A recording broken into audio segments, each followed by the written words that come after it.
சேர்க்கணும். ஒரு 1.5 ஸ்பூன் அளவுக்கு வத்தல் தூள் போட்டிருக்கேன்.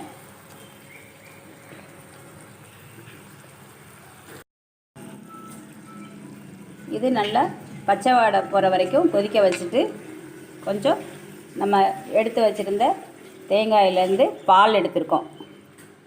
2 ஸ்பூன் அளவு கொஞ்சமாக போதும். நம்ம உருளைக்கிழங்கு 2 தான் போட்டிருக்கோம்.